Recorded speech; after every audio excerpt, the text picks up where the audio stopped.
Good afternoon, all.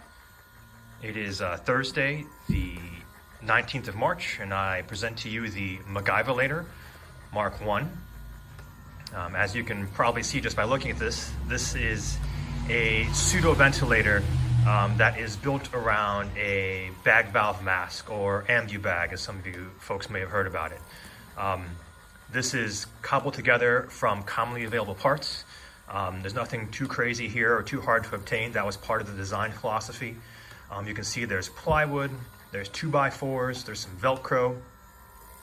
Probably the most complex parts here are the skateboard bearings or rollerblade bearings that are on the little metal axles that push down on the central PVC compression lever, as well as the DC motor that's driving it all, and the little PWM module that helps control the rate.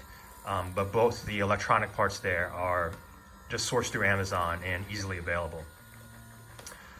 But again, the idea is that this is a disaster scenario, quote unquote, ventilator, and or for low resourced areas. I hope we never end up in a situation where we have to use this, but I felt sort of compelled in the last couple days to try to throw this together. To be clear, I am not a critical care pulmonary doc. I'm also not an anesthesiologist, nor am I a mechanical engineer. I am just a anxious pediatrician trying to channel my anxiety into some way productive. And so this is what we came up with here. Again, this is all very simple stuff, nothing too complicated. There's no real lever down here. This is just pure PVC and a T connector. The bag valve mask is just held in place with Velcro.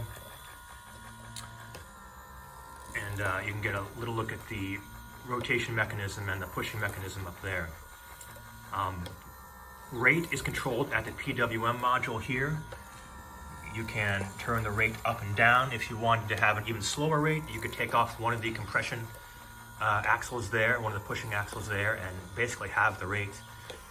Your tidal volume can be controlled by moving the actual motor up and down the mount, and that's just held in place by a couple of wing nuts, and so you can move that down relatively easily. So you have control over tidal volume as well as rate. If you stuck a PEEP valve on this, you could have some PEEP, and as well as you could probably get an idea of what your inspiratory pressure would be. And of course your FiO2 and humidity and such would be controlled by whatever you feed into this. And humidity, I imagine you could add onto the end of this. I decided to build around the bag valve mask because that already sort of fits into the whole healthcare apparatus. I don't need to develop special fittings for that. You know, this fits into the usual airway structures that are in place. So hopefully this is helpful. I am very, very open to constructive criticism, suggestions, thoughts, concerns, so please feel free to contact me. Once again, this is the ventilator version 1, and thanks for watching, and everyone stay safe out there.